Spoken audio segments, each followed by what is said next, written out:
चलिए स्टार्ट करते हैं।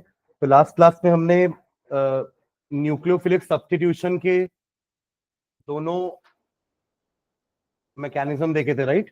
कुछ एग्जांपल देखे थे न्यूक्लियोफिलिक सब्स्टिट्यूशन का, कि कैसे अपन एक स्ट्रॉन्गर न्यूक्लियोफाइल को लेके आएंगे, वो एक वीकर न्यूक्लियोफाइल को रिमूव करेगा। न्यूक्लियोफाइल जैसे कि OH नेगेटिव हमने रिप्लेस कराया था, हमने CN नेगेटिव से रिप्लेसमेंट किया था, याद आ रहा है। फिर हमने OR से भी रिप्लेसमेंट करवाया था। ये सारे हमारे क्या है, न्यूक्लियोफाइल्स। इसकी जगह हम न्यूट्रल स्पीशीज भी ले सकते हैं, having lone pair of electrons like ammonia, like water. ये भी सारे न्यूक्लियोफाइल की कैटेगरी में ही आएंगे। ठीक है, दो मैकेनिज्म देखे थे, एक था आपका SN2 और एक था SN1, जहां पे S और N का आपको मतलब पता है, nucleophilic substitution. 2 and 1 stands for उनका काइनेटिक्स कैसा है ना। ये देखा था अपन ने, इसको अपन नाम दिया था बाइमोलिकुलर, और इसके लिए अपन ने नाम दिया था यूनिमोलिकुलर। इसका मीनिंग क्या था मैंने लिखवाया था आपको, और डिटेल में अपन जब काइनेटिक्स पढ़ेंगे तो देखेंगे। पर इतना मैंने आपको कल बताया था कि 2 का मतलब क्या है, कि इस टाइप के रिएक्शन में दो मॉलिक्यूल के ऊपर रिएक्शन की स्पीड डिपेंडेंट होती है। The speed of the reaction depends upon 2 molecule, जिसको अपन क्या नाम दिए थे, रेट। और इस टाइप के रिएक्शन में एक ही मॉलिक्यूल के ऊपर आपकी स्पीड या रेट डिपेंड करती है रिएक्शन की। ठीक है, ऐसा इसलिए क्योंकि दूसरा रिएक्शन हो सकता है बहुत ज्यादा लार्ज क्वांटिटी में होगा, उसको बढ़ाने या कम करने से स्पीड में कोई फर्क नहीं पड़ेगा। पर दूसरे रिएक्टेंट के लिए अगर आप उसकी क्वांटिटी कम ज्यादा करोगे तो उससे स्पीड कम ज्यादा हो सकती है। ठीक है, ओके। तो इसमें क्या देखा था अपन ने SN2 में, कि हमारे मिथिल क्लोराइड वाले या ऐसे जिनके पास 1 डिग्री, जो 1 डिग्री हालाइड है, या तो मिथिल को अपन 1 डिग्री भी नहीं बोल सकते ना, देखिए उसमें एक ही कार्बन है। 1 डिग्री तो हम उसको बोलते हैं जिसमें कार्बन एक कार्बन से अटैच हो, बट यहाँ पे तो कार्बन ही एक है, तो आप मिथिल को 1 डिग्री नहीं बोल सकते। मिथिल अपने आप में एक अलग कैटेगरी हो जाएगी। एंड देन 1 डिग्री, अगर इस टाइप के अल्किल हालाइड है आपके पास, तो उस केस में क्या होता है, हमारा रिएक्शन SN2 मैकेनिज्म से प्रोसीड करता है, जिसमें होता क्या है, हमने क्या देखा था लास्ट क्लास में, कि Cl इस डायरेक्शन से बाहर निकलेगा और OH जो है उसको बैक साइड में स्पेस दिखेगी तो वहां से अटैक करेगा। तो एक ही समय पर Cl निकलता हुआ भी दिखेगा आपको, और उसी समय पर OH अटैच होता हुआ भी दिखेगा। इस स्टेट को अपन ने क्या नाम दिया था, ट्रांजिशन स्टेट, जो कि कुछ समय के लिए होगी, ट्रांजिट हो जाएगी, एंड फाइनली हमें क्या मिलेगा, हमारा product, which is what, alcohol. क्या मिलेगा, अल्कोहल। और क्या फर्क आया था इसके स्ट्रक्चर और इसमें, इनका स्ट्रक्चर इन्वर्ट हो गया था। कैसा हो गया था, इन्वर्ट। इसको अपन ने क्या नाम दिया था, वॉल्डन इन्वर्जन। नाम क्या दिया था इसको अपन ने, वॉल्डन इन्वर्जन। मतलब जो हमारा न्यूक्लियोफाइल पहले राइट साइड में लगा हुआ था, वो अब लेफ्ट साइड में शिफ्ट हो गया है, क्योंकि अटैक वहीं से हुआ है। ठीक है, ये हमारा SN2 था। SN1 में क्या देखा था हमने, कि ये 2 स्टेप में होगा। कितने स्टेप में होगा, भले 1 लिखा है पर स्टेप 2 होते हैं। जिसमें पहले स्टेप में क्या होने वाला है, हमारा जो 3 डिग्री कार्बोकैटायन, 3 डिग्री जो हमारा अल्किल हालाइड है, ये किसके लिए बोला था मैंने, मिथिल के लिए और 1 डिग्री के लिए। 3 डिग्री हुआ या 2 डिग्री हुआ तो बैक अटैक करने के लिए उसके पास स्पेस नहीं होगी। ये आपका 3 डिग्री का एक एग्जांपल लिया था हमने, टर्ट ब्यूटिल क्लोराइड लिए थे, यही एग्जांपल। यहाँ पे बैक अटैक करने के लिए पीछे जगह नहीं है, अभी आपको भले दिख रही है, बट अगर अपन सारे मिथिल को खोल देंगे तो आपको यहाँ पे जगह नहीं दिखेगी, इसलिए OH नेगेटिव बैक अटैक नहीं कर पाएगा। तो अब उसको वेट करना पड़ेगा, किसका, क्लोरीन के निकलने का। और जब तक क्लोरीन निकलेगा नहीं तब तक OH आपका अटैक नहीं कर पाएगा, उसको जगह नहीं मिलेगी। तो वो वेट करेगा कि कब 3 डिग्री कार्बोकैटायन रेडी होगा और क्लोरीन बाहर हो जाएगा एज क्लोराइड। ये हमारा फर्स्ट स्टेप था, जो कि एक रिवर्सिबल स्टेप था और स्लो स्टेप था। और स्लो स्टेप ही हमारे रिएक्शन के रेट डिटरमाइनिंग स्टेप होते हैं, ये हमने लिखा था। अब क्योंकि इसके रेट डिटरमाइनिंग स्टेप में एक ही मॉलिक्यूल इन्वॉल्व है, इसका कोई रोल नहीं है इस स्टेप में, इसलिए इसको हमने क्या नाम दिया था, यूनिमोलिकुलर। और इसके इस स्टेप में दोनों इन्वॉल्व हैं, इसलिए इसका नाम क्या दिया था, बाइमोलिकुलर। ये है डिफरेंस दोनों में। ठीक है, ओके, तो ये वेट कर रहा था, OH नेगेटिव वेट कर रहा था कि कब 3 डिग्री कार्बोकैटायन रेडी होगा, and 3 degree carbocation are very reactive. ये जैसे ही बनेगा वेरी फास्ट रिएक्शन होगा, बहुत फास्ट रिएक्शन होगा, जिसके स्पीड को निकालने की हमें जरूरत भी नहीं पड़ेगी। शायद जब तक हम स्पीड कैलकुलेट करें तब तक प्रोडक्ट बन भी जाएगा। तो ऐसे रिएक्शन की हम स्पीड निकालते भी नहीं है। We are interested in finding speed of only those reactions जो थोड़े मॉडरेट स्पीड में चल रहे हैं। बहुत स्लो वाले का भी जरूरत नहीं है स्पीड कैलकुलेट करने का, और बहुत फास्ट वाले का हम कर नहीं सकते। जैसे मैंने कहा ना, जब तक हम स्पीड कैलकुलेट करेंगे तब तक रिएक्शन हो चुका होगा। रस्टिंग क्या है? एक बहुत स्लो प्रोसेस है। अपन महीने भर तक बैठे थोड़ा रहेंगे देखते हुए लोहे को कि कब वो रस्ट होगा। वी आर नॉट बॉदर्ड कि वो उसका स्पीड क्या है रिएक्शन का। तो बहुत स्लो रिएक्शन और बहुत फास्ट का हम स्पीड निकालते भी नहीं है। We are interested in moderate reactions only. समझ रहे हैं क्या? इसलिए अपन सेकंड स्टेप में ज्यादा दिमाग नहीं लगाएंगे, क्योंकि ये रिएक्शन थोड़ा सा फास्ट होगा, क्योंकि एकदम रेडी बैठा था कि जैसे ही वो आएगा ये अटैक करेगा उसके ऊपर और बन जाएगा हमारा tert butyl alcohol. Tert butyl alcohol. अब ये OH यहां भी लग सकता था, वो OH यहां भी लग सकता था। दोनों के लिए उसके पास इक्वल प्रोबेबिलिटी है। ऐसा नहीं है कि इसको यहां से आने में ज्यादा एडवांटेज मिल रहा है या यहां से आने में ज्यादा एडवांटेज मिल रहा है तो वो ज्यादा वहां से आएगा, यहां से नहीं आएगा ज्यादा। तो दोनों की बनने की प्रोबेबिलिटी क्या है? सेम है। जितना ऐसे वाला बनेगा उतने ही कैसे बनेंगे? इस तरफ वाले भी। समझ रहे हैं क्या? Am I clear? ठीक है, तो यहां तक हमने लास्ट क्लास में देखा था। आज इनकी रिएक्टिविटी देख लेते हैं, दोनों मैकेनिज्म की रिएक्टिविटी 1 डिग्री 2 डिग्री 3 डिग्री और मिथिल में कैसी है, फिर हम इसका स्टीरियोकेमिकल एस्पेक्ट देखेंगे। ठीक है, तो हिंट डालना। Reactivity reactivity reactivity of haloalkanes, reactivity of haloalkanes towards SN1 and SN2, reactivity of haloalkanes towards SN1 and SN2, towards SN1 and SN2। तो पहले SN2 के लिख लेते हैं। For SN2 reactivity follows the order, for SN2 reactivity follows the order,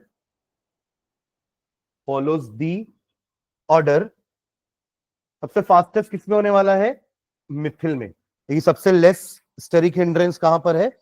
Mithil में। भीड़ सबसे कम कहां थी? मिथिल वाले में। ठीक है, उसके बाद आएगा आपका 1 डिग्री, फिर आएगा 2 डिग्री और सबसे लास्ट में 3 डिग्री। जैसे जैसे अपन लेफ्ट टू राइट जा रहे हैं रिएक्टिविटी डिक्रीजेस। इसका जस्ट रिवर्स ऑर्डर होगा हमारे किसके लिए? SN1 के लिए।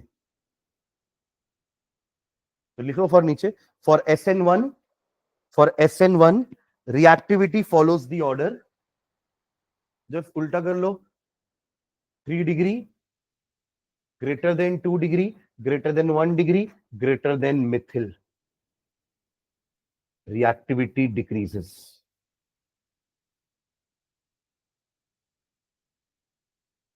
इसमें क्वेश्चन ऐसे ही आते हैं, 4-5 कंपाउंड दे देगा आपको, बोलेगा arrange them in the increasing और decreasing order of reactivity towards SN1 या SN2।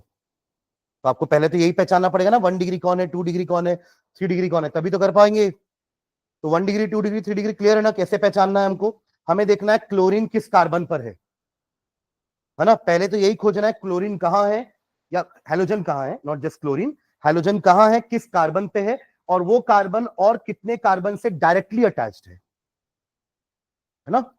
उससे हमको पता चलेगा कि उसका डिग्री क्या है। ठीक है, लिख ले दोनों ऑर्डर। ठीक है, ओके। एक क्वेश्चन करते हैं, लिखना है क्वेश्चन इसी के बेसिस में, on this order.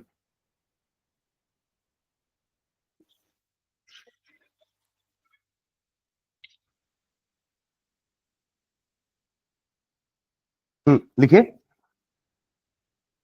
which alkyl halide from the following pairs, which alkyl halide from the following pairs, which alkyl halide from the following pairs, would you expect to react Which alkyl halide from the following pairs would you expect to react more rapidly, more rapidly, more rapidly by SN2 mechanism? By SN2 mechanism. By SN2 mechanism. ठीक है, तो first question लिखना है इसका। पहला है आपको CH3 CH2 CH2 CH2Br, और इसका एक और दिया हुआ है, इन दोनों में से बताना है ना, CH3 CH2 CHBr CH3। ठीक है, इन दोनों में बताना है कि कौन SN2 फास्टर देगा। वही पूछा है ना, रिएक्ट मोर रैपिडली। सेकंड कैसे?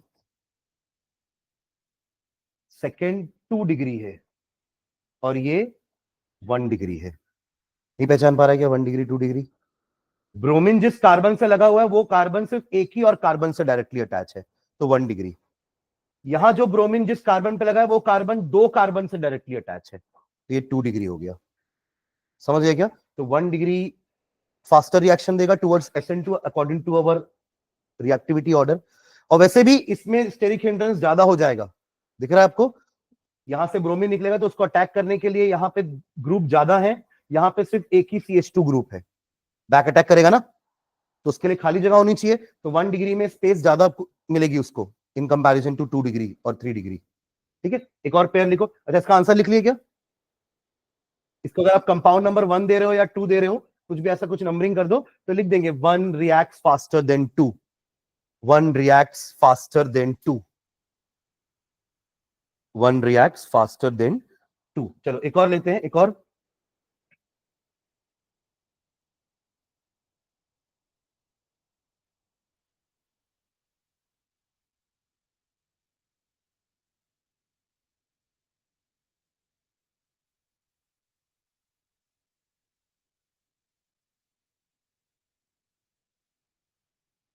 हम्म, राघव। हाँ, ये क्योंकि ये आपका 2 डिग्री है और ये वाला 3 डिग्री है। ठीक है, चलो एक बार ट्विस्ट वाला देते हैं ना।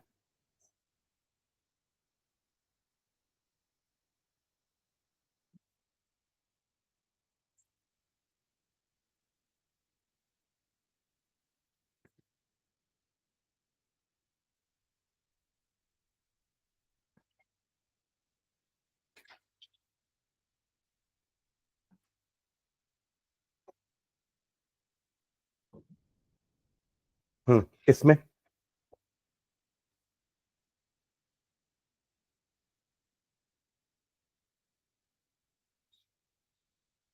कितने लोग फर्स्ट बोल रहे हैं?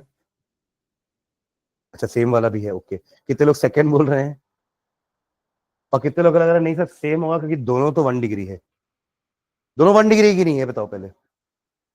हमें ये सब नहीं देखना है ना, हमें देखना है कि ब्रोमीन कहाँ लगा हुआ है, तो उस हिसाब से दोनों 1 डिग्री है, तो ऐसे में तो सेम होना चाहिए था, है ना, बट है नहीं सेम।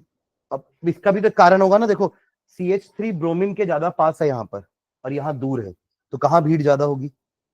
सेकंड वाले में। तो कौन सा फास्टर होगा?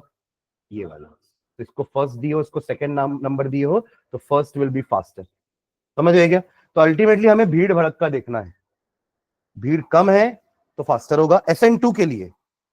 ठीक है, तो इस टाइप के क्वेश्चन आपके SN1 SN2 में से आते हैं। ठीक है,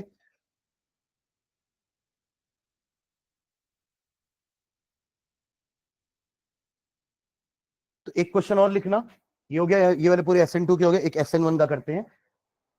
बढ़ो आगे, क्वेश्चन लिख के बस फॉर SN1 लिख लो, बस पूरा हेडिंग नहीं डालते। जैसे अपन ने ऊपर क्वेश्चन लिखा ना बड़ा सा, वो छोड़ दो, उतना बड़ा वापस नहीं लिखते, बस लिख लो फॉर SN1, है ना, फॉर SN1। चलो SN1 के लिए एग्जाम्पल लिखते हैं।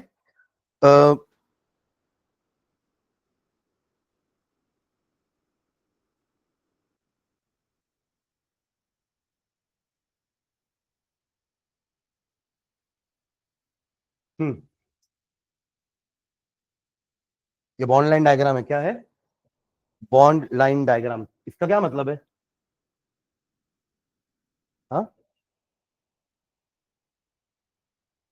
बीच में क्या है? हर एक पॉइंट का मतलब क्या होता है हमारे यहाँ पर?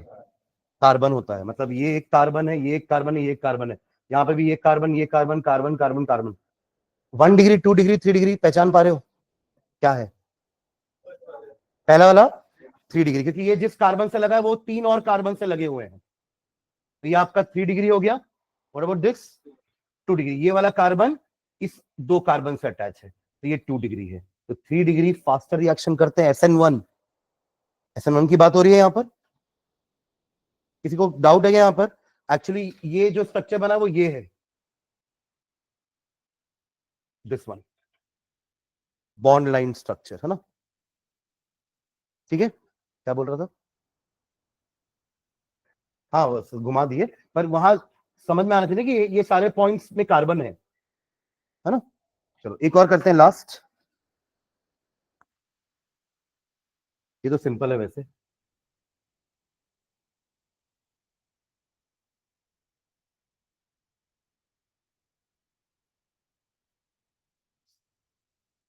फर्स्ट वाला ना, ये 2 डिग्री है और ये 1 डिग्री। ठीक है, कंपाउंड का नाम बताओगे क्या दोनों का?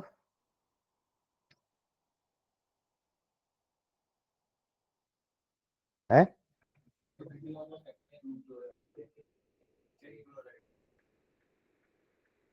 हेक्सेन है। अच्छे देखो ना भाई, हर एक पॉइंट काउंट करना है। 7 हुए ना? 1 2 3 4 5 6 7। अरे तो ये तो कार्बन है, Cl तो यहां लगा है ना। हर एक जॉइंट मतलब हर एक पॉइंट मतलब कार्बन है। ये भी carbon, carbon carbon carbon carbon carbon carbon. ठीक है, अच्छा फिर इसमें ऐसा लगाना पड़ेगा, हाँ तो होगा 7। ठीक है, फिर इसका इसको हेक्सेन बोल लो ना, नहीं है तो क्या दिक्कत है? ठीक है, पर यहाँ पे अपना क्वेश्चन ये है कि ये 1 डिग्री और ये 2 डिग्री है। ठीक है, चलो चलिए नेक्स्ट लाइन डालना। Stereo chemical aspect of, stereo chemical aspect of nucleophilic substitution reaction. Nucleophilic substitution reaction हमने समझ लिया है, मैकेनिज्म भी समझ लिए हैं, बट उसका एक स्टीरियो केमिकल एस्पेक्ट देखते हैं कि उसके रिजल्ट से क्या होता है, ऐसा है ना कि आपका मैकेनिज्म तो हो जाएगा, आपको प्रोडक्ट भी मिल जाएगा, बट वो प्रोडक्ट ऑप्टिकली एक्टिव है या नहीं है, ये समझना है अपन को। ठीक है, तो स्टीरियोकेमिकल या आपका ऑप्टिकल आइसोमेरिज्म से रिलेटेड है, ध्यान देना यहाँ पे सभी। ऑप्टिकल आइसोमेरिज्म से रिलेटेड है, जिसका थोड़ा बहुत पार्ट हमने कोऑर्डिनेशन कंपाउंड्स में देखा था, है ना। बट फिर से बता रहा हूं, ध्यान देना सभी कि आइसोमेरिज्म तो क्या होता है आपको पता है, राइट? कि जिनके मॉलिक्यूलर फॉर्मूले सेम होते हैं, but they differ in either structure, है ना, या फिर स्पेशल अरेंजमेंट। स्पेस में एटम्स का अरेंजमेंट अलग अलग होता है, या तो स्ट्रक्चर ही अलग होता है, पोजीशन अलग हो सकती है, फंक्शनल ग्रुप अलग अलग हो सकते हैं। तो आइसोमेरिज्म हम 2 टाइप का पढ़ते हैं, एक होता है स्ट्रक्चरल, जिसमें वही पोजीशन का फर्क होता है, फंक्शनल ग्रुप का फर्क होता है ना। और दूसरा पढ़ते हैं अपन स्टीरियो केम, स्टीरियो, है ना, जिसके अंदर 2 पढ़ते थे, ज्योमेट्रिकल एंड ऑप्टिकल। यहां हमें ऑप्टिकल को फोकस करना है। ठीक है, तो ऑप्टिकल आइसोमेरिज्म क्या होता है, ध्यान देंगे। As the word optical is related to light, तो क्या होता है, एक ऑर्डिनरी लाइट होती है जिसकी रेज हर डायरेक्शन में जाती है, इसको अपन ऑर्डिनरी लाइट बोलते हैं। जैसे इसकी लाइट है, हर तरफ जा रही है ना। पर जब इसको अपन एक प्रिज्म से पास कराते हैं, जिसका नाम होता है निकोल प्रिज्म, है ना, अपन इसके डेप्थ में नहीं जाएंगे कि ये कैसे वर्क कर रहा है, बट इसका आउटपुट एक प्लेन पोलराइज लाइट होती है। कहने का मतलब ये जो चारों डायरेक्शन में लाइट जा रही थी, इसको ये एक ही डायरेक्शन में कन्वर्ट कर देगा, एक प्लेन में। ठीक है, अब जब इस लाइट को हम अपने ऑर्गेनिक कंपाउंड से पास कराएंगे और अगर ये लाइट अपना डायरेक्शन या रोटेट हो जाए अपने एक्चुअल प्लेन से, है ना, ये उसका एक्चुअल प्लेन था, वो अब रोटेट हो गई है क्लॉकवाइज या वो एंटी क्लॉकवाइज रोटेट हो जाए, तो आप कहेंगे कि ये ऑप्टिकल कंपाउंड, ये ऑर्गेनिक कंपाउंड, सॉरी ओसी मतलब ऑर्गेनिक कंपाउंड है, ये ऑर्गेनिक कंपाउंड ऑप्टिकली एक्टिव है। क्या है? Optically active. अगर वो एक प्लेन पोलराइज, इसको क्या बोल रहे हैं अपन? Plane polarised light, plane polarised light को अपनी प्लेन से राइट या लेफ्ट रोटेट करवा पा रहा है वो कंपाउंड, तो उस कंपाउंड को बोलते हैं कि इट इज ऑप्टिकली एक्टिव। वो ऑप्टिकल आइसोमेरिज्म शो कर रहा है, कुछ ऑप्टिकल एक्टिविटी शो कर रहा है। समझ रहे हैं क्या? ये हमारा ऑप्टिकल। अब इसके दो हो जाएंगे, मतलब एक कंपाउंड खुद कंपाउंड ए है फॉर एग्जांपल, और इसी का कंपाउंड बी होगा। अगर ये कंपाउंड ए है तो ये अगर राइट रोटेट कर रहा होगा तो इसी का एक आइसोमर होगा बी जो इसको लेफ्ट रोटेट करेगा, उल्टा। समझ रहे हैं? तो तब आप बोलोगे कि ए और बी क्या है? They are optical isomers. अगर एक कंपाउंड लाइट को राइट रोटेट कर रहा है और दूसरा कंपाउंड उसको लेफ्ट रोटेट कर रहा है, तो ये दोनों कहलाएंगे ऑप्टिकल आइसोमर्स, या इनको कहते हैं एनांशियोमर्स। क्या बोलते हैं? एनांशियोमर्स। और ये दोनों होते कैसे एक दूसरे से? आप जब कंपाउंड ए का मिरर इमेज बनाते हो, क्या बनाते हो? मिरर इमेज, तो वो कंपाउंड बी बनता है, और अब ए और बी एक दूसरे के ऊपर सुपर इंपोज नहीं होने चाहिए। जैसे करके ये आपका एक हाथ है, इसका मिरर इमेज बनाएंगे तो ये ऐसा बनेगा। अब आपको इस कंपाउंड को दूसरे कंपाउंड के ऊपर उठा करके ऐसा रखना है, और सुपर इंपोज का मतलब होता है कि ऊपर वाला कंपाउंड नीचे वाले कंपाउंड को पूरी तरीके से ढक दे, हाइड कर दे, जो कि हो नहीं रहा है, क्योंकि ये एक ऑब्जेक्ट है जो कि एक तरह का किस टाइप का ऑब्जेक्ट है? जिसका मिरर इमेज एक दूसरे के ऊपर नॉन सुपर इंपोजेबल नहीं होती है। इस टाइप के ऑब्जेक्ट को अपन कहते हैं ए किराल। क्या बोलते हैं? ए किराल। अब अगर एक सर्कल होता, पहले शेप से समझते हैं फिर कंपाउंड में आएंगे, इसका मिरर इमेज यही होता, और अब इसको उठा के अगर इसके ऊपर रखूंगा तो वो सुपर इंपोज करेगा। तो इस टाइप के ऑब्जेक्ट को कहेंगे हम किराल ऑब्जेक्ट। क्या कहेंगे? किराल ऑब्जेक्ट। ठीक है, तो एक, सॉरी इसको किराल, इसको एक किराल, सॉरी उल्टा हो गया। ये एक किराल जो सुपर इंपोजेबल मिरर इमेजेस हैं, और जो सुपर इंपोजेबल मिरर इमेजेस नहीं है, दे आर किराल। तो ये किराल हो गया, और ये क्या हो गया? एक किराल। हमें किराल ऑब्जेक्ट चाहिए, क्योंकि इस टाइप के ऑब्जेक्ट ऑप्टिकली एक्टिव नहीं होते हैं, इस टाइप के कंपाउंड्स ऑप्टिकली एक्टिव नहीं होंगे। समझ रहे हैं क्या? जो non superimposable mirror images बना रहे हैं ना, उनको किराल बोल रहे हैं, and they are optically active compounds. यानी कि वो आने वाली लाइट को आइदर राइट या लेफ्ट रोटेट करेंगे। अगर ये वाला राइट कर रहा है तो ये वाला लेफ्ट करेगा, अगर ये लेफ्ट कर रहा होगा तो ये वाला राइट करेगा, but they should be non superimposable mirror images of each other. ये समझ गए ना? Non superimposable mirror images of each other. ठीक है, अब ये तो ठीक है, हमने ये चीज तो वहां भी समझी थी कोऑर्डिनेशन कंपाउंड में, बट इसका रिलेशन न्यूक्लियोफिलिक सब्स्टिट्यूशन रिएक्शन से कैसे हो गया? ये इस तरीके से होता है, क्योंकि अपन क्या बोल रहे हैं कि SN2 में कंपाउंड का जो कॉन्फ़िगरेशन है वो इनवर्स हो जाता है। कहने का मतलब मिरर इमेज बन जाता है। मतलब अगर आपका कंपाउंड कुछ ऐसा था, let's say this is your carbon, है ना, ये हमारे वो 3 हाइड्रोजन थे, ठीक है, और ये हमारा क्लोरीन है। हमारे हमें वो क्या मिला था? इसका आउटपुट क्या मिला था? कार्बन वैसे ही था, हाइड्रोजन थोड़े से इधर हो गए थे, है ना, और OH इधर हो जाएगा। उल्टा कर दिया मैंने उस समय Cl यहां बनाया था, तब अटैक यहां से हुआ था। अब अगर Cl यहां है तो अटैक यहां से नहीं होगा, तो OH यहां गया ना। अल्टीमेटली मैं ये बोलना चाह रहा हूं कि कंपाउंड बनने के बाद कॉन्फ़िगरेशन इनवर्स हो जाती थी। किसमें? SN2 में। तो सोचिए अगर कंपाउंड ऑप्टिकली एक्टिव होता, अगर कंपाउंड ऑप्टिकली एक्टिव होता, तो अगर ये हमारा राइट रोटेट कर रहा होता तो उसका आउटपुट जो आ रहा है वो लेफ्ट रोटेट करता लाइट को, यानी कि ये दोनों क्या हो जाते? एनांशियोमर्स। अगर ये ऑप्टिकली एक्टिव होता तो। अब एक बहुत इंटरेस्टिंग सी चीज बताऊंगा। ऑप्टिकली एक्टिव देखने का एक बहुत इंटरेस्टिंग सा चीज होता है जिसको आप देख करके, कंपाउंड देख करके बता दो कि ये ऑप्टिकली एक्टिव है या नहीं। आपको बस ये करना है कि कंपाउंड में ऐसा कार्बन ढूंढना है, कंपाउंड में ऐसा कार्बन ढूंढना है जिसमें चारों ग्रुप, कंपाउंड कार्बन 4 बॉन्ड बनाएगा ना, चारों ग्रुप अलग अलग होने चाहिए। All 4 bonds are should be with different atoms और डिफरेंट ग्रुप ऑफ एटम्स, तभी वो ऑप्टिकली एक्टिव होगा। यही एक पहचान है किराल कंपाउंड ढूंढने की। जैसे ये नहीं है क्योंकि 3 हाइड्रोजन्स लगे हुए हैं, तो तीनों सेम हो गए ना, एक क्लोरीन है बस। आप समझ रहे हो मैं क्या बोलना चाह रहा हूं? एक और एग्जांपल देखना, ये 4 कार्बन मतलब क्या है, ब्यूटेन हो गया। और अगर मैं यहां पे एक OH लगा दूं, ब्यूटेनॉल, बाकी जगह H भर रहा हूं, ध्यान देना, ये हो गया आपका CH, इधर आ जाएगा CH2 और इधर आ जाएगा CH3। इसमें कोई ऐसा कार्बन है जिसमें चारों ग्रुप अलग अलग लगे हुए हैं?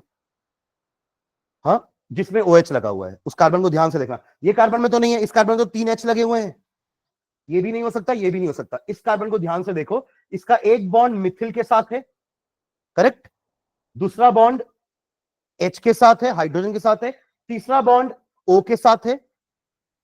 H की बॉन्ड तो O के साथ होती है ना, OH मत बोलना पूरा, क्योंकि कार्बन सिर्फ O से कनेक्टेड है, H O से कनेक्टेड है। और ये वाला इथिल ग्रुप हो गया। मतलब ये जो कार्बन है हमारा, जिसमें मैं स्टार बना रहा हूं, ये हमारा एसिमेट्रिक कार्बन कहलाता है। क्या कहलाता है?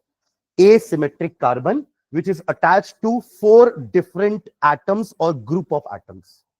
और यही पहचान है किसकी? किराल मॉलिक्यूल की। इसका जब मिरर इमेज बनाया जाएगा तो जो कंपाउंड आएगा वो और ये मिलकर के ऑप्टिकल आइसोमर्स बनेंगे, जिसमें हो सकता है ये राइट रोटेट कर रहा हो तो वो क्या करेगा? लेफ्ट रोटेट करेगा। अगर ये लेफ्ट कर रहा होगा तो वो क्या करेगा?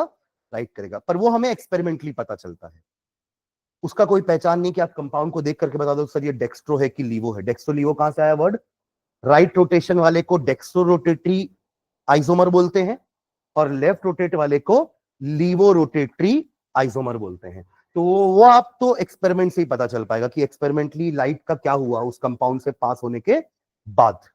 फिर आप भले कोई जनरलाइजेशन निकाल सकते हो कि सर अगर ये वाला कंपाउंड ये ग्रुप यहां होगा तो वो राइट रोटेट होता है, ये यहां होगा तो वो लेफ्ट होता है। वो हम बायोमोलिक्यूल्स में पढ़ेंगे, फिर से अपन बायोमोलिक्यूल में ऑप्टिकल आइसोमरिज्म पढ़ेंगे। समझ रहे हैं क्या? मतलब 3 बार पढ़ेंगे, कोऑर्डिनेशन में पढ़ेंगे, यहां पढ़ रहे हैं, फिर बायोमोलिक्यूल में फिर से आएगा ये dextro rotatory, laevo rotatory. Am I clear? ठीक है। तो अब यहां क्या हुआ? SN2 मैकेनिज्म में इन्वर्जन होता है। तो अगर हमारा कंपाउंड प्लस यानी कि डेक्सो रोटेटरी वाला है तो SN2 होने के बाद ये क्या बन जाएगा? माइनस बन जाएगा, लीवो रोटेटरी बन जाएगा। ये है इसका स्टीरियोकेमिकल एस्पेक्ट। तो इसका एक कंक्लूजन ये निकलता है कि SN2 proceeds with inversion of configuration. ये हम लिख चुके हैं पहले भी, बट इसका असर उसमें कैसे हुआ ऑप्टिकल आइसोमेरिज्म में कि जो कंपाउंड पहले डेक्सो रोटेटरी था उसका न्यूक्लियोफिलिक सब्स्टिट्यूशन के बाद लीवो रोटेटरी बन गया वो कंपाउंड। M I clear? मतलब अगर इसकी जगह मैंने क्लोरीन लगाया होता तो हमारा प्रोडक्ट क्या बनता? ब्यूटेन 2 ऑल, यस और नो? अभी क्या है ये? 2 क्लोरोब्यूटेन, यस और नो? मैंने OH हटा दिया ना, क्या लगा दिया मैंने? क्लोरीन। क्योंकि अल्किल हाइलाइट के तो कराओगे ना, न्यूक्लियोफिलिक सब्स्टिट्यूशन किसका पढ़ रहे हैं अपन? हम किसकी प्रॉपर्टी पढ़ रहे हैं? हेलो एल्केन की। तो अब ये हेलो एल्केन है, मैंने क्लोरीन लगा दिया ना वहां पे, ये एक हेलो एल्केन है, नाम क्या है इसका? 2 क्लोरोब्यूटेन। और किराल भी है क्योंकि इसके अंदर अपन ने एक कार्बन ऐसा खोज लिया है जो 4 अदर लोगों से कनेक्टेड है, अलग अलग लोगों से कनेक्टेड है। मतलब ये ऑप्टिकल आइसोमेरिज्म शो करेगा, it is optically active compound. समझ गए क्या? अब इसका जब आप SN2 कराओगे, इसका क्या कराओगे? SN2 कराओगे तो SN2 कराने के बाद इस Cl की जगह OH आ जाएगा, बट ऑपोजिट डायरेक्शन में, क्योंकि वो वहां से अटैक करेगा। तो उससे क्या होगा? अगर ये डेक्सो रोटेटरी होगा तो 2 ब्यूटेनॉल क्या हो जाएगा? Laevorotatory. और अगर ये लीवो रोटेटरी होगा बाय एक्सपेरिमेंट तो वो हो जाएगा डेक्सो रोटेटरी। समझिएगा ये वाला पॉइंट, स्टीरियोकेमिकल एस्पेक्ट। ये हमारा SN2 हुआ है ना। अब आते हैं SN1 में। ये क्लियर है SN2? तो SN2 का ये कंक्लूजन है, विथ इन्वर्जन ऑफ कॉन्फ़िगरेशन। इसका मीनिंग है dextro becomes laevo, laevo compound becomes dextro. समझ गए क्या? अब आते हैं SN किसमें, 1 में। SN1 जिसमें कार्बोकैटायन बन रहा था और 3 डिग्री वाले जनरली शो करते हैं वाला। ठीक है, तो यहां देखना,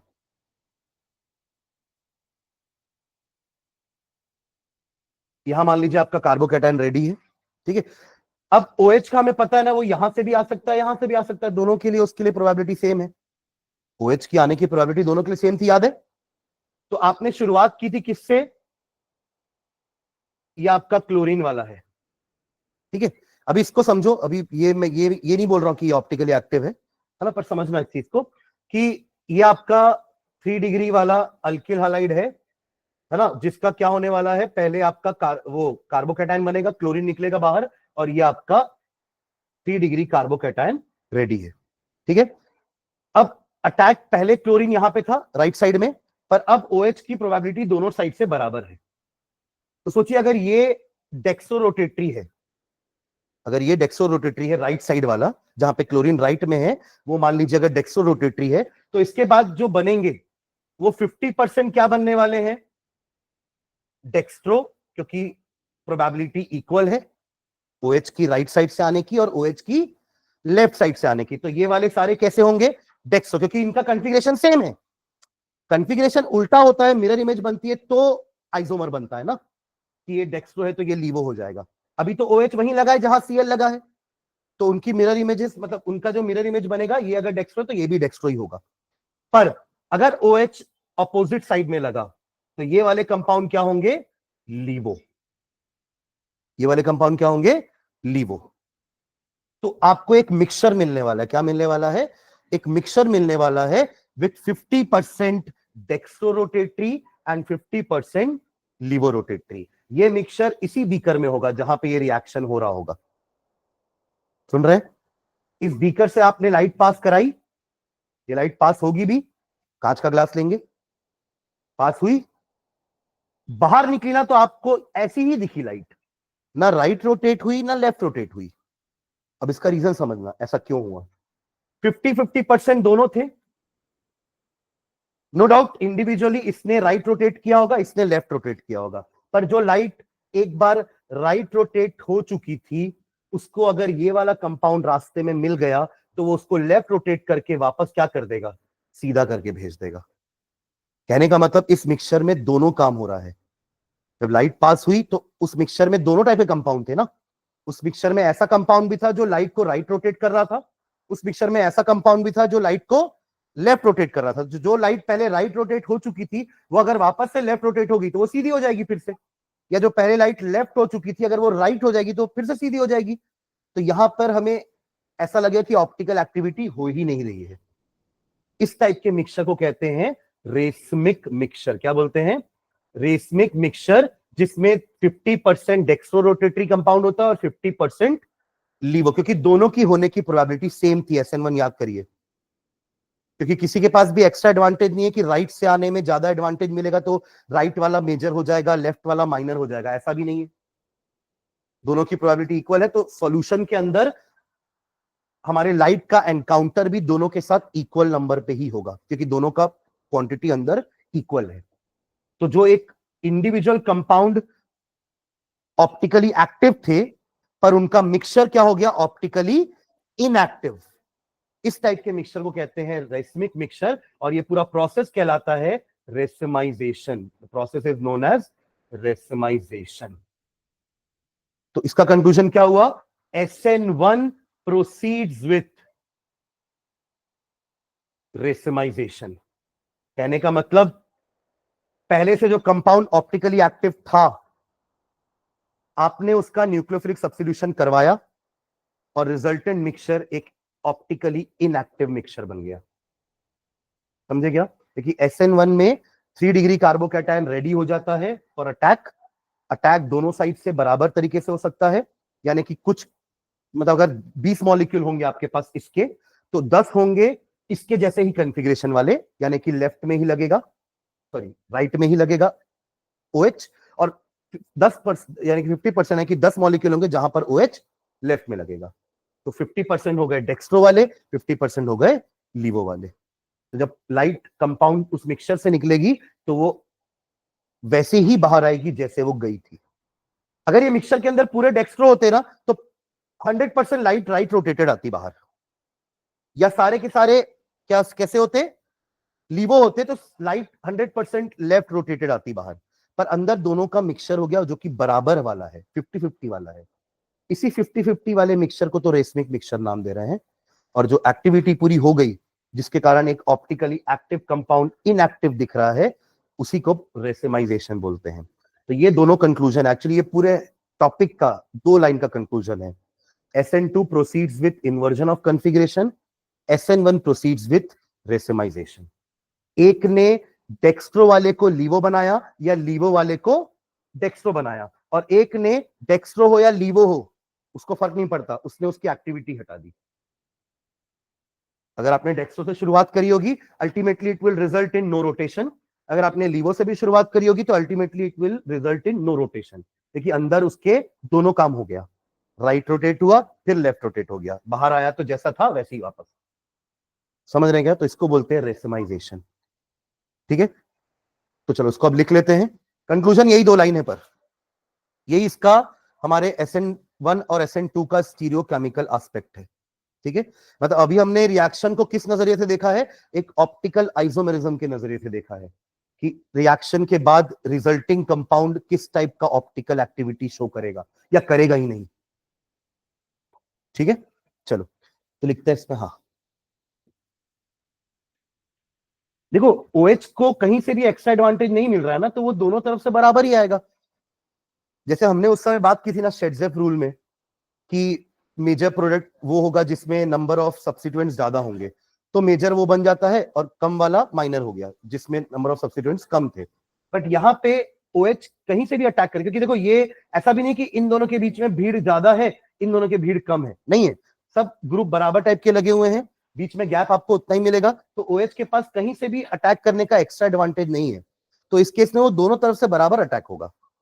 जब एक्स्ट्रा एडवांटेज कहीं से भी नहीं मिल रहा है तो they will have 50-50% probability of attaching from left और फ्रॉम राइट। उसी को बोल रहे हैं 50-50%। कहने का मतलब 50% मॉलिक्यूल डेक्स्ट्रो ही होंगे। जैसा आपका कंपाउंड था ना, अगर ये डेक्स्ट्रो रोटेटरी है तो 50% डेक्स्ट्रो होंगे, बट 50% लीवो भी हो जाएंगे, क्योंकि जहां कॉन्फ़िगरेशन चेंज हुई, जहां Cl, अभी देखो ये वाले में OH यहीं से आया जहां से Cl निकला था, पर इन वालों में OH कहां से आया, अपोजिट साइड से जहां से Cl निकला था। पर OH को नहीं पता ना Cl कहां से निकला है, देखिए फर्स्ट स्टेप में तो OH बैठ के देख रहा था कि कब Cl निकलेगा, कब मैं जाऊंगा। तो जब वो गया तब तो उसको कार्बोकैटायन मिला, जब OH पहुंचा तो उसको क्या मिला, एक कार्बोकैटायन जिसमें दोनों तरफ से रास्ते खुले थे उसके लिए। और कहीं भी ऐसा नहीं कि एक जगह दरवाजा छोटा है दूसरी जगह दरवाजा बड़ा है तो मैं बड़े दरवाजे से जाता हूं, कौन जाए छोटे दरवाजे से, दोनों जगह इक्वल प्रोबेबिलिटी है उसके जाने की, नो एक्स्ट्रा एडवांटेज।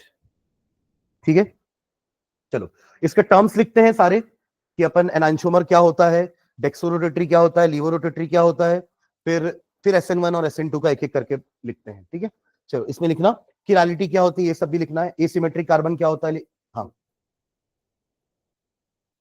नहीं, रेसमिक मिक्सचर ऑप्टिकली इनएक्टिव हो चुका है क्योंकि उसके अंदर 50-50% दोनों थे ना।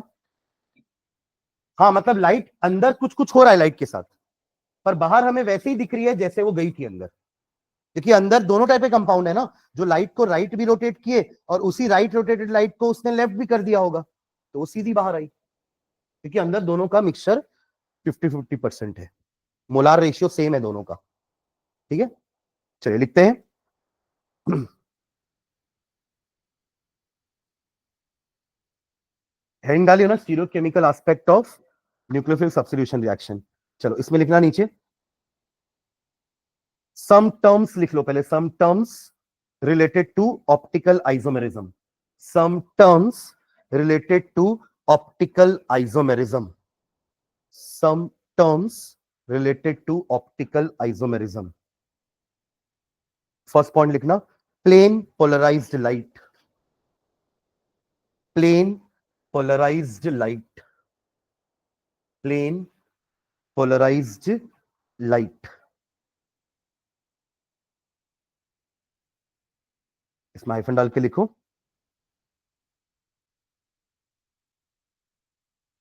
A beam of light which has vibrations, a beam of light, a beam of light which has vibrations, which has vibrations only in one plane, only in one plane,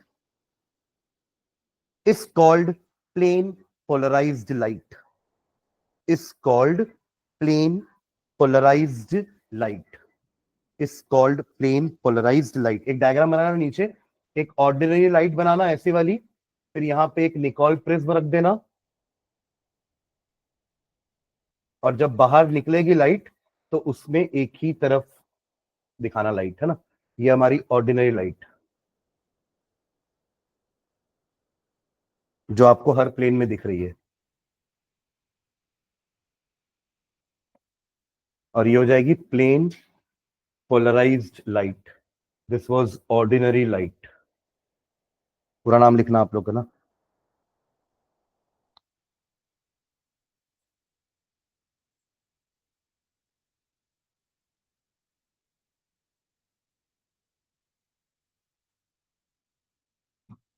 तो ये फर्स्ट टर्म हो गया आपका, plane polarised light क्या होती है। Second term लिखेंगे optically, optical activity.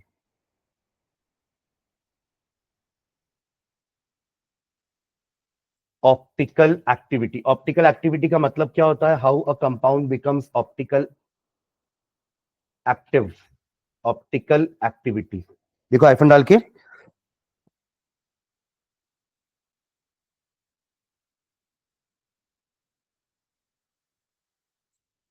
अगर एसिमेट्रिक कार्बन है ही नहीं तो कोई ऑप्टिकल एक्टिविटी होगी ही नहीं, ना रेसिमाइजेशन होगा ना इन्वर्जन ऑफ कॉन्फ़िगरेशन होगा। ठीक है, तो हमें एसिमेट्रिक कार्बन वाले कंपाउंड में ही करना है जो करना है। SN1 किए तो रेसिमाइजेशन मिलेगा, यानी कि एक ऐसा मिक्सचर मिलेगा जिसमें कोई ऑप्टिकल एक्टिविटी नहीं होगी। और SN2 किए तो अगर डेक्स्ट्रो से किए होगे तो लीवो वाला कंपाउंड मिलेगा, लीवो किए होगे तो डेक्स्ट्रो वाला कंपाउंड मिलेगा। हाँ लिखेंगे इसमें ऑप्टिकल एक्टिविटी में, substances which can rotate, substances which can rotate, substances which can rotate the plane of polarized light,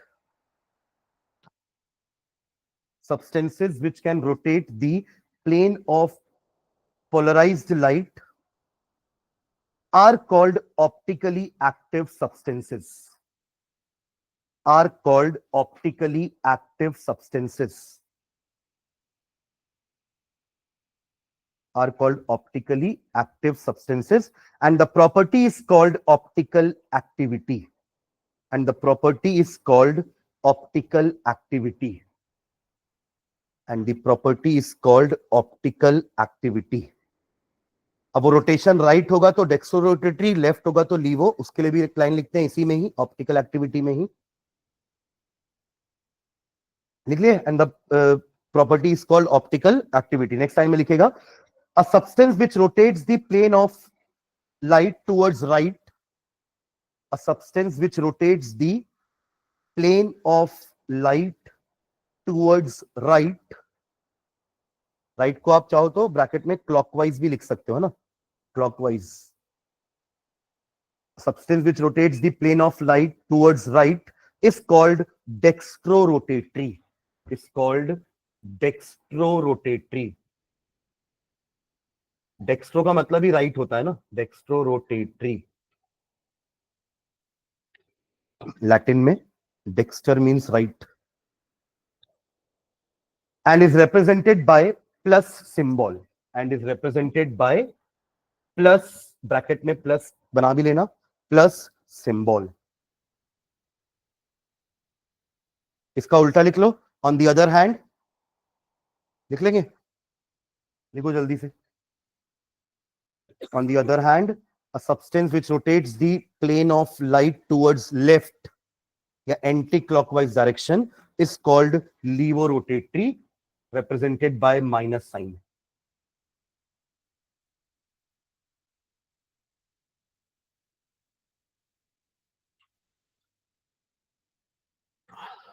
LAEVO।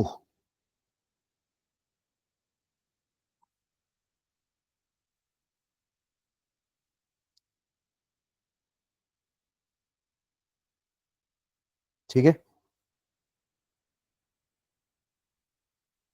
दोनों को मिला के क्या बोलते हैं? एनाइंशोमर्स। वो भी एक लाइन लिख रहा है नीचे।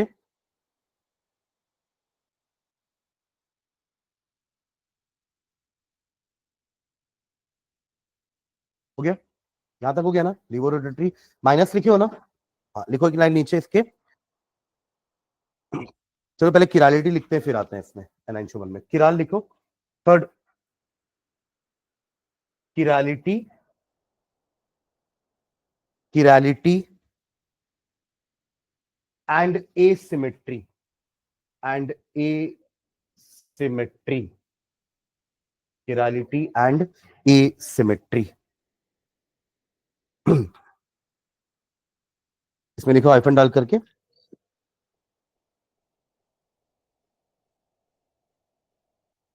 if in a compound if in a compound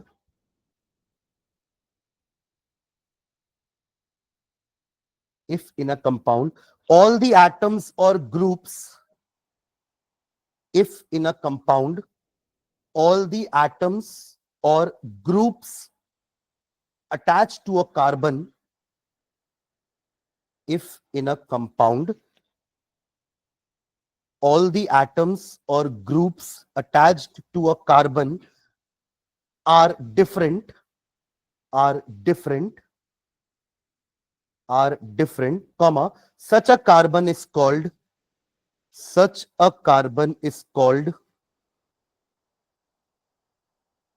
asymmetric carbon. Such a carbon is called asymmetric carbon. And the molecule is called asymmetric molecule. And the molecule is called, carbon को asymmetric carbon बोल रहे हैं उस centre को, है ना? और उस सेंटर के कारण ही ऑप्टिकल एक्टिविटी हो रही है. And the molecule is called asymmetric molecule. Full stop. It is this asymmetry it is this asymmetry which is responsible for optical activity. It is this asymmetry which is responsible for optical activity. Optical activity. Full stop. Next line में इसी heading के नीचे, क्योंकि अपन किरालिटी अभी define नहीं किया, उसको define करते नीचे लिखेंगे objects which are non superimposable. Objects which are non superimposable. Objects which are non-superimposable on their mirror images. यानी वो अपनी मिरर इमेज को ढक नहीं पा रहे हैं, हाइड नहीं कर पा रहे हैं. Non superimposable on their mirror images are called chiral. Are called chiral. And the property is called chirality. And the property is called chirality. And the property is called chirality. Example में लिखो. दो molecule लेते हैं, ठीक है? आप एक बनाना propane two ol, propane two ol, और फिर एक बनाना ब्यूटेन टू ऑल. और दोनों में से कौन सा किराल है, कौन सा ए किराल है, लिख देना उनके नीचे. प्रोपेन टू ऑल बनाओ एंड ब्यूटेन टू ऑल, दोनों बनाना.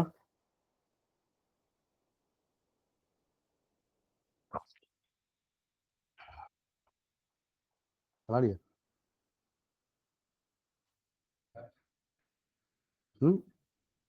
नहीं, जो ढक दे रहा है वो एक किराल. जैसे वो सर्कल बनाया था वो एक किराल थे. हमको किराल चाहिए. क्या चाहिए? किराल. एक किराल नहीं चाहिए. हाँ, बनाओ ना, पहले इन दोनों में बताओ ना. किसी में है एसिमेट्रिक कार्बन. ये हमारा प्रोपेन टू ऑल है ना? ये किराल है कि एक किराल है? एक किराल, क्योंकि किरालिटी की पहचान है एसिमेट्रिक कार्बन, जो कि नहीं है इसमें. ये तीनों, ये दोनों तो छोड़ ही दो. ये है, बट इसमें भी दो मिथिल लग गए, राइट? बट इसको अपन बनाए थे ना, तो इसमें लिख देना ए किराल या एसिमेट्रिक मॉलिक्यूल.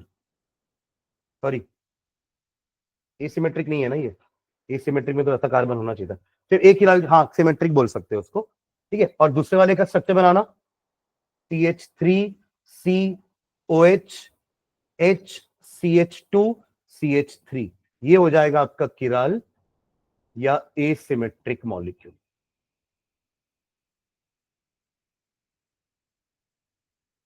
ये शो करेगा ऑप्टिकल एक्टिविटी, है ना, विल शो ऑप्टिकल एक्टिविटी, और ये will not show optical activity, ठीक है।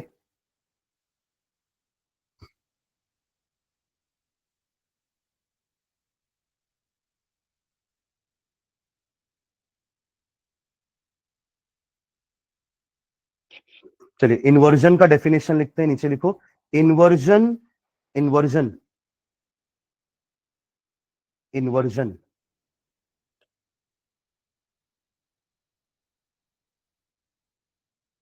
एक काम करो इसी में तीनों लिख लेते हैं, लिखो inversion comma retention, retention and racemisation, inversion comma retention and racemisation, hyphen डाल के लिखो whenever in a chemical reaction, whenever in a chemical reaction, whenever in a chemical reaction, comma, a bond is broken, a bond is broken, a bond is broken at the stereo center, at the stereo center, stereo center मतलब वही हमारा optical active वाला centre, सुन रहे? Because अपन बोले ना कि ये वो सिमेट्रिसिटी, एसिमेट्रिसिटी तो है जिसके कारण कंपाउंड ऑप्टिकली एक्टिव है। तो स्टीरियो सेंटर मतलब वो कार्बन जिसमें चारों एटम या ग्रुप ऑफ एटम अलग अलग है, उसकी उसी को अपन क्या बोल रहे हैं, स्टीरियो सेंटर। तो क्या लिखा अपन ने, whenever in a chemical reaction a bond is broken at the stereo center, comma, three things can happen, three things can happen, three things can happen, for example, full stop लिख के for example, for example, तो ये diagram बना लो पहले, फिर अपन इसके बारे में लिखते हैं। ये आपका स्टीरियो सेंटर है, ये वाला कार्बन, एक जगह क्या लगा है, इथिल ग्रुप, एक जगह हाइड्रोजन, फिर मिथिल, और इधर हैलोजन, या कोई भी ग्रुप एक्स, कोई भी ग्रुप हो सकता है जिसका रिप्लेसमेंट कोई दूसरा न्यूक्लियोफाइल करने वाला है। वाई नाम का न्यूक्लियोफाइल ले लेते हैं कि एक्स हटेगा और वाई लगने वाला है, ठीक है। तो एक्स हटेगा और वाई लगेगा, पर उसके तीन तरीके हो सकते हैं, तीनों बनाते हैं।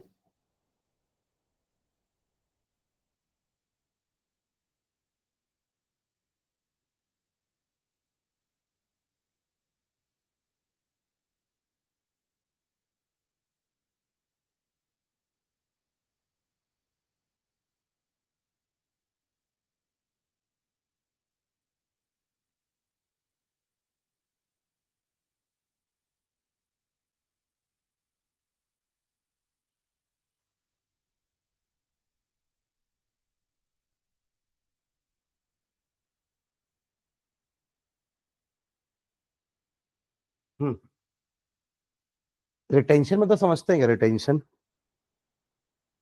इंग्लिश मीनिंग रिटेंशन का, रिटेन करके रखना, मतलब अपना शेप लूज नहीं करना, रिटेन करना।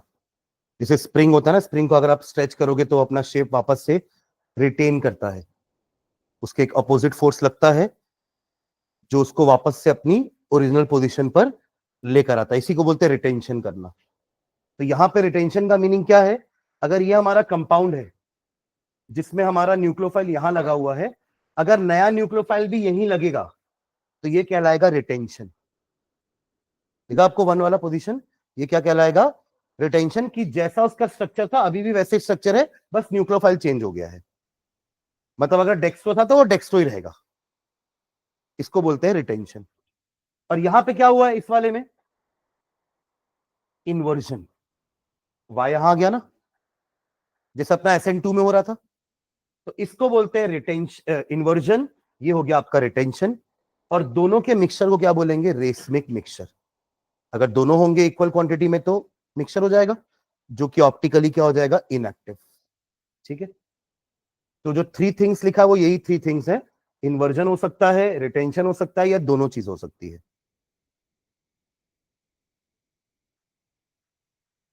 हमारे SN1 में तो यही होता है, रेसमिक मिक्सचर। SN2 में इन्वर्जन हो जाता है। ठीक है, इसको नंबर दे देना, ये 1 नंबर का कंपाउंड है, ये 2 नंबर का, और ये दोनों 1+2। ठीक है, अब नीचे लिखना, if 1 is the only product, if 1 Roman number में दिया अपन 1, if 1 is the only product, if 1 is the only product, comma, the reaction proceeds with retention. The reaction proceeds with retention of configuration. The reaction proceeds with retention of configuration. उसका configuration change नहीं हुआ. Retention of configuration. Full stop. If 2, Roman number वाला, if 2 is the only product, if 2 is the only product, if 2 is the only product, the reaction is said to proceed with inversion of configuration. If 2 is the only product, the reaction is said to proceed with inversion of configuration.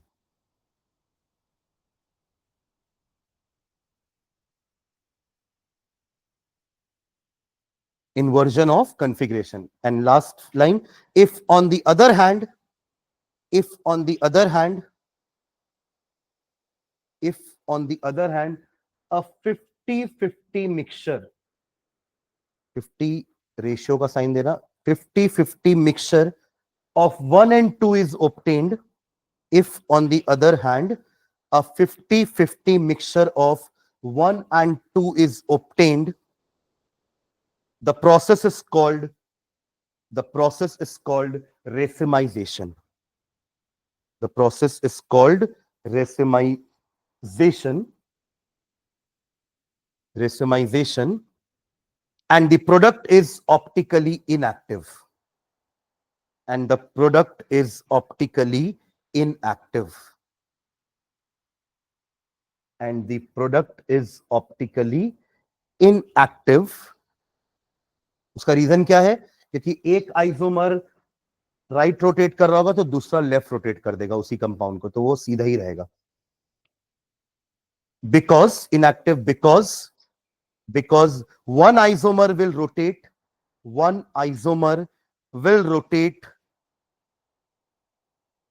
because one isomer will rotate the plane of polarized light,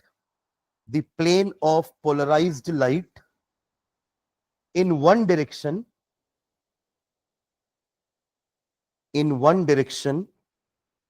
and the other will rotate, in the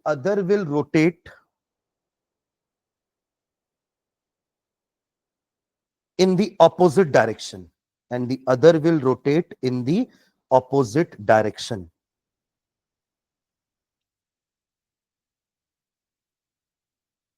ठीक है. Last definition लिखो, racemic mixture.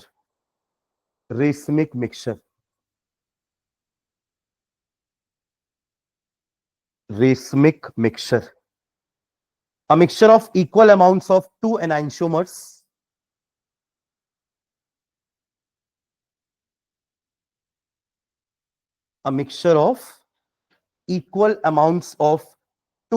enantiomers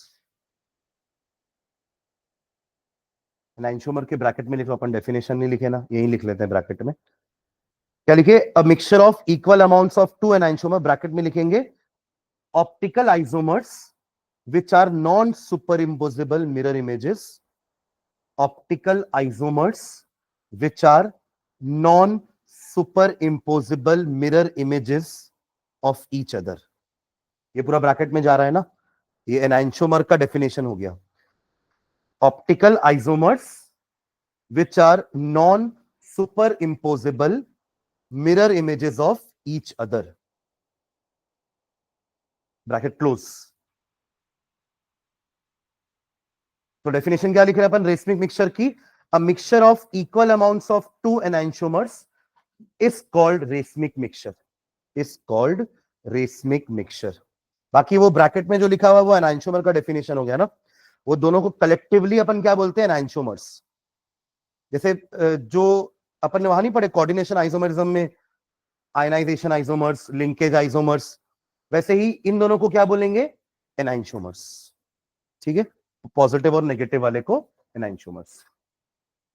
तो mixture of equal amount of two enantiomer is called racemic mixture. ठीक है, एक line और लिखना नीचे, the process of conversion of, the process of conversion of, the process of conversion of one enantiomer, the process of conversion of one enantiomer bracket में लिख लो plus और minus, कोई सा भी एनाइंशोमर ले सकते हैं, डेक्स्ट्रो वाला या लीवो वाला, बट उसका कन्वर्जन कर रहे हैं अपन किसमें? Into a racemic mixture, bracket close करके, into a racemic mixture. Line पढ़ना आप लोग क्या लिखे हो? The process of conversion of one enantiomer into a racemic mixture. वो एनाइंशोमर पॉजिटिव भी हो सकता है, यानी कि डेक्स्ट्रो भी हो सकता है या लीवो भी हो सकता है, पर अल्टीमेटली वो क्या बन चुका है? Racemic mixture. Is called, is called क्या लिखेंगे? रेसिमाइजेशन। वेरी गुड, क्या लिखेंगे? रेसिमाइजेशन। Is called racemisation. तो ये अपन ने जितने पॉइंट्स लिखे तो पूरा स्टीरियोकेमिस्ट्री के टर्म्स थे। अब अपन आएंगे अपने SN1 और SN2 में। समझ रहे हैं क्या? ये सब क्या था? ये बैकग्राउंड था ना उसका, बिना सीधा यहां लिखवाया था कि SN1 proceeds with inversion, SN2 proceeds with inversion and SN1 proceeds with racemisation. तो समझ जाते क्या? नहीं समझते, क्योंकि आपको पता ही नहीं रेसिमाइजेशन क्या है, आपको पता नहीं इन्वर्जन क्या है, इसलिए पहले उसका वो पूरा बैकग्राउंड था। अब अपन को बस वही दो लाइन लिखनी है कि SN1 में ये होता है और SN2 में ये होता है। ठीक है, तो चलो एक पैराग्राफ SN1 के लिए बनाएंगे, एक पैराग्राफ SN2 के लिए। देखिए, SN2 reactions of, SN2 reactions of optically active alkyl halides, SN2 reactions of optically active alkyl halides। Optically active होना जरूरी है, वरना ये सब चीजें जरूरत ही नहीं पड़ेगी ना, नो स्टीरियोकेमिस्ट्री। अगर वो ऑप्टिकली एक्टिव है ही नहीं तो कोई स्टीरियोकेमिस्ट्री, कोई ऑप्टिकल आइसोमरिज्म होगा ही नहीं। अब समझ रहे हो मैं क्या बोल रहा हूं? इससे सबसे पहला काम क्या है? एसिमेट्रिक कार्बन ढूंढना। If the compound contains asymmetric carbon, तो ये सब चीजें अपन सोचेंगे कि ये ऑप्टिकल आइसोमरिज्म शो करेगा। अब आप देख लो कि वो 1 डिग्री है कि मिथिल वाला ग्रुप टाइप में कुछ लगा हुआ है, तो अपन बोल लेंगे कि ये SN2 शो करेगा और SN2 proceeds with inversion of configuration. मतलब अगर कंपाउंड डेक्स्ट्रो है तो रिजल्टेंट कंपाउंड हमें लीवो मिलने वाला है, अगर हमारा कंपाउंड लीवो है तो हमारा रिजल्टेंट कंपाउंड डेक्स्ट्रो मिलने वाला है। तो ये सब अपन दिमाग लगाएंगे। सबसे पहला काम है एसिमेट्रिक कार्बन ढूंढना। इसलिए लिखा हुआ है कि SN2 रिएक्शन किसका? सिर्फ एल्किल हैलाइड नहीं लिखा, क्या लिखे? Optically active alkyl halide. और ऑप्टिकली एक्टिव कौन होता है? जिसके पास वो एसिमेट्रिक कार्बन होता है। और एसिमेट्रिक कार्बन क्या होता है? जिसके पास चारों एटम या ग्रुप ऑफ एटम अलग अलग होते हैं। यही सारी चीजें तो अपन लिखे हैं अभी, इससे मैं बता रहा हूं कि वो सारा चीजें बैकग्राउंड था, उसके बिना आप सिर्फ ये लाइन नहीं समझ पाओगे। ठीक है, हाँ। तो SN2 reactions of optically active alkyl halides are always accompanied by, are always accompanied by, are always accompanied by, या proceed भी लिख सकते हैं, always proceeds by inversion of configuration, inversion of configuration, inversion of configuration at the asymmetric center, at the asymmetric center। मतलब वो carbon पे आपको inversion मिलेगा at the asymmetric center। ठीक है, एग्जांपल लिखो एक। For example, for example, when when when देखो माइनस आ गया, मतलब वो क्या है? Laevorotatory. When -2 bromo octane, when -2 bromo octane is heated, is heated, लिखना भाई,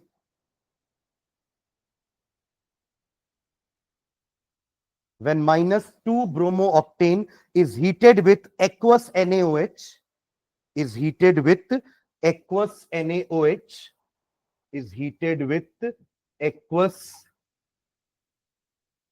NaOH, comma, plus 2 octanol, plus 2 octanol is formed, हो गया इन्वर्जन ऑफ कॉन्फ़िगरेशन। हमने शुरुआत किस टाइप के कंपाउंड से की थी? लीवो से। इसका वो बनाओगे क्या स्ट्रक्चर? 2 ब्रोमो ऑक्टेन स्ट्रक्चर बनाइए। वो सारे कार्बन को एक साथ कर देना, पूरा स्ट्रेट चेन बनाने का जरूरत नहीं है। कुछ इस टाइप का देखो, ऐसा, ये रहा सी, दिस इज ब्रोमीन Br, इधर एक CH3, ठीक है, इधर आपका हो जाएगा एक H इसका खुद का, और कितने कार्बन बच गए? 6 कार्बन बच गए ना, ऑक्टेन बना रहे हैं ना अपन, 2 ब्रोमो ऑक्टेन। तो अगर ये फर्स्ट कार्बन है, ये सेकंड कार्बन है, सेकंड कार्बन पे ब्रोमीन लग गया, अब क्या बचे? 6 कार्बन बचे ना, तो उनको एक साथ बना देना ऐसे। कितना बचेगा? C6, कितने हाइड्रोजन कितने होंगे? पांचों में 2-2 होंगे, 10, आखिरी वाले में 3 होंगे, तो C6H13 लिख दूं, चलेगा? अरे back to back CH2 CH2 CH2 CH2, आखिरी वाला CH3 होगा ना, तो 5 वाले में 2-2 होंगे, तो 5 to the 10, और लास्ट वाले में 3, तो 13 हो गए ना। तो ऐसे बनाना पूरा, ठीक है। अब क्या लोगे साथ में? हीट कर रहे हो किसके साथ? एक्वस। और क्या क्या ले सकते थे इसकी जगह? OH ही फिट करना है, तो और क्या ले सकते थे इसकी जगह? KOH। और 3 चीज लिखे थे, moist Ag2O, moist silver oxide. ये इसलिए बता रहा हूं, अगर क्वेश्चन में सिल्वर ऑक्साइड लिखा तो आपको पता ही नहीं चलेगा क्या रिएक्शन करना है। क्वेश्चन कुछ भी आ सकता है ना, मतलब हमें OH ही लगाना है तीनों में, बट सिर्फ एक ही याद करके चलोगे, एक्वस KOH, और वहां पे आ गया मॉइस्ट Ag2O, तो फिर बोलोगे इसमें क्या न्यूक्लियोफाइल आएगा? तीनों में न्यूक्लियोफिल सब्स्टिट्यूशन ही होगा, तीनों में रिजल्टेंट क्या बनेगा? अल्कोहल। तो तीनों रिएजेंट याद रखना है भाई, है ना? हाँ, तो बना लो ना, क्या बनेगा प्रोडक्ट? ये Br की जगह क्या आ जाएगा? ये पूरा OH इधर आएगा। OH कहां आएगा? तभी तो इन्वर्जन होगा ना कॉन्फ़िगरेशन का। तो कहां पर होगा इन्वर्जन ऑफ कॉन्फ़िगरेशन? उसी एसिमेट्रिक सेंटर पे, स्टीरियो सेंटर पे। तो कर दो, OH को इधर से फिट करो और उन दोनों को खिसका दो इधर, H इधर आ जाएगा, बना लो। और वही आपका क्या हो जाएगा? 2 ब्यूटेनॉल, वो भी कौन सा वाला? प्लस डेक्सो रोटेटरी, ठीक है। OH यहां फिट कर दो, ये रहा आपका एसिमेट्रिक कार्बन, ये रहा आपका CH3, this is your H, and this is C6H13, पूरा रिवर्स कर दिए। तो H घूम के यहां आ गया, Br वाली जगह पर OH आया, तो OH घूम के इधर आ गया, ठीक है। तो यही है इसका आंसर। एक्चुअली आपने शुरुआत की थी माइनस से, आपको मिला प्लस वाला। सुन रहे हो इधर? ठीक है, ये हो गया हमारा SN2। चलो एक लास्ट पैराग्राफ SN1 पे लिखते हैं, लिखो। SN1 reaction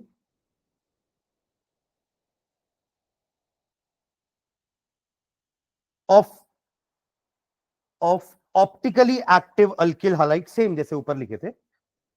SN1 reaction of optically active alkyl halide is always accompanied by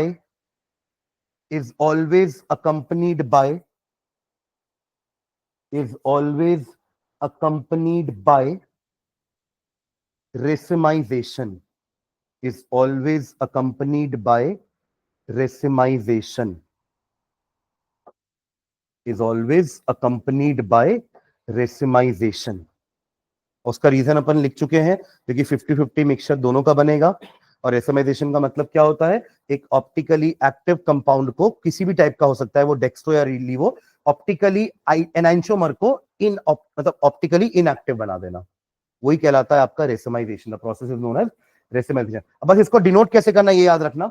आप अगर मान लो प्लस वाले से शुरुआत किए या माइनस, कोई एक ही कंपाउंड लेकर के रिएक्शन करोगे ना, आपने सेम काम किया इसके साथ, अब आपको जो मिलेगा ना वो मिलेगा प्लस माइनस। नाम दोनों का सेम होगा, पर एक प्लस वाला होगा, दूसरा माइनस वाला होगा, तो उसके आगे ब्रैकेट में क्या लगेगा, प्लस माइनस। ये याद रखना, ये रेसमिक मिक्सचर की पहचान है। क्योंकि कुछ, जैसे मान लो यहां मैंने कोई भी एक नाम लिख दिया, वही कंपाउंड डेक्स्ट्रो भी है, वही कंपाउंड लीवो भी है, बस फर्क क्या हुआ, एक में OH इधर से लगा है, दूसरे में OH इधर से लगा है, पर नाम तो उनका सेम है ना, पूरा का पूरा नाम, बस तो प्लस माइनस क्या बता रहा है, उनका ऑप्टिकल एक्टिविटी। और क्योंकि दोनों का रेशियो सेम है, तो अपन ने प्लस माइनस सामने लिख दिया। समझ गए क्या? ठीक है, तो इसका भी नीचे एक एग्जांपल लिखो।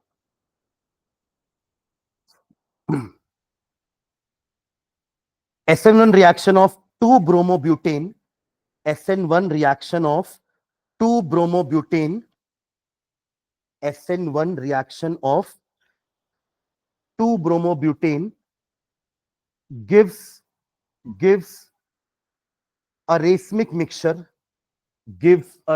mixture, और नाम लिख लेना उसका plus minus butane two all, plus minus butane two all, plus minus butane two all. तो प्लस माइनस का मतलब ही है रेसमिक। ठीक है, तो ये हमारी पूरी प्रॉपर्टी खत्म हो गई है ना। न्यूक्लियोफिल सब्स्टिट्यूशन ही सबसे इंपॉर्टेंट प्रॉपर्टी है, क्योंकि इसके अंदर थोड़ा स्टीरियोकेमिस्ट्री का भी रोल है। ठीक है, कि हमारे रिएक्शन के बाद कंपाउंड का ऑप्टिकल एक्टिविटी चेंज हो जाता है। सुन रहे हैं क्या? अगर वो SN2 है तो वो ऑप्टिकली एक्टिव है अभी भी, पर उसका कॉन्फ़िगरेशन चेंज हो गया है, वो डेक्स्ट्रो से लीवो हो गया है या लीवो से डेक्स्ट्रो हो गया है। और वही अगर मैं SN1 की बात करूंगा तो उसने एक ऑप्टिकली एक्टिव, अच्छे खासे ऑप्टिकली एक्टिव कंपाउंड को ऑप्टिकली इनएक्टिव बना दिया। उसमें उसकी गलती भी नहीं है, अंदर दोनों एक्टिविटी हो रही है, अंदर राइट रोटेशन भी हो रहा है, अंदर लेफ्ट रोटेशन भी हो रहा है। अब दोनों का क्वांटिटी बराबर बन गई, इसलिए वो एक रेसमिक मिक्सचर बन गया। समझ रहे हैं क्या? ऐसा तभी होता है जब ना ये लेफ्ट और राइट रोटेशन सेम एक्सटेंट में हो। जैसे इमेजिन करिए कि अगर राइट रोटेशन ज्यादा कर रहा होगा वो, और लेफ्ट रोटेशन कम कर रहा होगा, तो उस केस में रिजल्टेंट बाहर लाइट पूरी की पूरी सीधी नहीं निकलेगी, थोड़ी सी राइट रोटेटेड रहेगी। ऐसा उसमें होता है सुक्रोस में। सुक्रोस पढ़े हो? Sucrose is the combination of, या फिर उसके हाइड्रोलिसिस से हमें दो चीजें मिलती हैं, ग्लूकोज एंड फ्रक्टोस। क्या मिलता है? ग्लूकोज एंड, जिसमें ग्लूकोज डेक्सो रोटेटरी है और फ्रक्टोज लीवो रोटेटरी है। दोनों का वो सेम होता है मॉलिक्यूलर फॉर्मूला, C6H12। पढ़े हो ना? ग्लूकोज तो पढ़े हो, फ्रक्टोज मैं बता रहा हूं, उसका भी मॉलिक्यूलर फॉर्मूला सेम होता है। इन दोनों के मिक्सचर से ही बनता है सुक्रोज, C12H22O11। समझ रहे हैं? अब यहां पे दोनों की ऑप्टिकल एक्टिविटी थोड़ी सी अलग है, एक राइट दूसरा लेफ्ट करेगा, बट राइट और लेफ्ट में भी राइट वाला कम रोटेट होता है, लेफ्ट वाला ज्यादा रोटेट होता है, तो अल्टीमेटली सुक्रोज एक लीवो रोटेटरी कंपाउंड हो जाएगा। समझ रहे हैं? रोटेशन दोनों में हो रहा है, बट वो कंप्लीटली रेसमिक मिक्सचर नहीं बन पाया। क्यों? क्योंकि वो 50-50 नहीं रहेगा, या 50-50 है भी तो उनका एक्सटेंट ऑफ रोटेशन कम ज्यादा है। अगर ये 50 डिग्री से राइट रोटेट कर रहा होगा तो ये 60 डिग्री से लेफ्ट रोटेट कर रहा है, तो अल्टीमेटली इधर लेफ्ट साइड वो 10 डिग्री घूम गया ना, पहले 50 इधर करेगा और 10 डिग्री इधर कर दिया। तो हो सकता है कॉम्बिनेशन दोनों का सेम हो, रेशियो दोनों का सेम हो, but extent of rotation is not same. Right rotation कम है, लेफ्ट रोटेशन ज्यादा है, तो उस केस में भी आपको ऑप्टिकल एक्टिव मिल जाएगा, है ना। बट ऑप्टिकल इनएक्टिव कम मिलेगा जब एक्सटेंट ऑफ रोटेशन सेम होगा, इक्वल होगा। ठीक है, चलो थैंक यू।